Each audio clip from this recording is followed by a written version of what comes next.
waxaynu ka waraynaa oo si official looga warhayaa in lacag 1 milyan iyo 100 kun oo dollar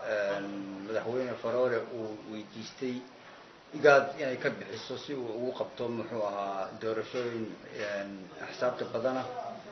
deegaamada uu ugu talagalay ee qorshaha ka fulinayo waxa kamid ah deegaanka gobolka Cayn 30 goobood oo kamid ah wax doorasho ka dhacaysana ma aha wax la doonayo in lacagta lagu qaato sidaas darteed ayaa dad deegaanka u dhashay oo lacag kharashaad gaar ah la soo siiyay waxa loo ballan qaaday in arday jaamacada loo geeyay wax noocaas ah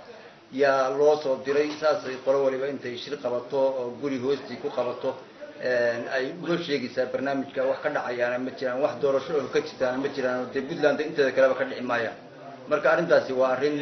lagu doonayo lacagta 1 milyan iyo 100 kun igad laga doonayo maamulka Puntland hawsha imika waqti yar oo gaaban buu kaga faa'iideystay dad si tuuga deegaanka u soo gelayo guriyo gudahood ku shirayna weeye dad axsaab oo guriyo furanayo oo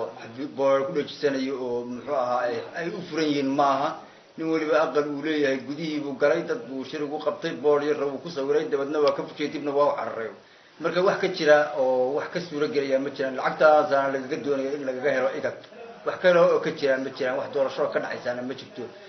Puntland inteeda kale Garowe iyo Boosaaso iyo Gaalkacyo iyo Qardho iyo midna wax kama jiraan iyadii baaba waa meesha xaaladda maraysan la wada ogyahay marka wax ka jira ma jiraan ciyaartooyda waxa ka horeysa goorma la nabtay oo ka horeysatay goorma la isu yimid dad badan baa ku dhintay kumaanku qof baa ku dhintay boqolaal qof baa ku agoomoobay intaas in laag baa asay ku qaatay inta in laag baa muxuu ahaa ku barakacday la isagama iman lagama wada hadlin isma weydiin dhulkii baa la haystaa laascaanood baa ogtihiin xudin baa ogtihiin goobo badan baa la ogyahay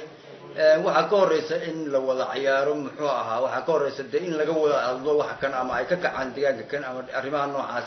laakiin waxaan hadalka ku soo gaabanayaa waqtiga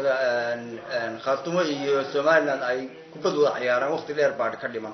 lama gaadhin xaal la gaaray ma wax ka jirana ma dadkana waa dad ay ka ururiyeen qorlugud iyo burcaynta u dhaxaysa oo ciyaalkii qaadalayaasha ahaa iyo waxaan cadeynaynaa inaan deegaanka kuwa hoodle iyo gobolka Cayn aan ka bixin wax ciyaartooy ah oo u socda Hargeysa kana bixi doonin وأنا صورة قلنا هين إني تاسر دعوة وواح لقى يعني أن النبر صورة قلنا هين. إسكوسو وضدوبو شركة شرايد أيا وحاول حل مالمه وقدم بيا يكسو بدنيين حفيزية الحزبية السياسة بونتلاند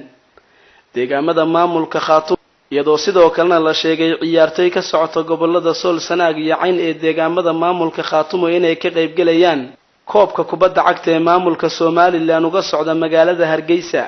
عبد القادر محمد عبد القادر شون بتلفزيون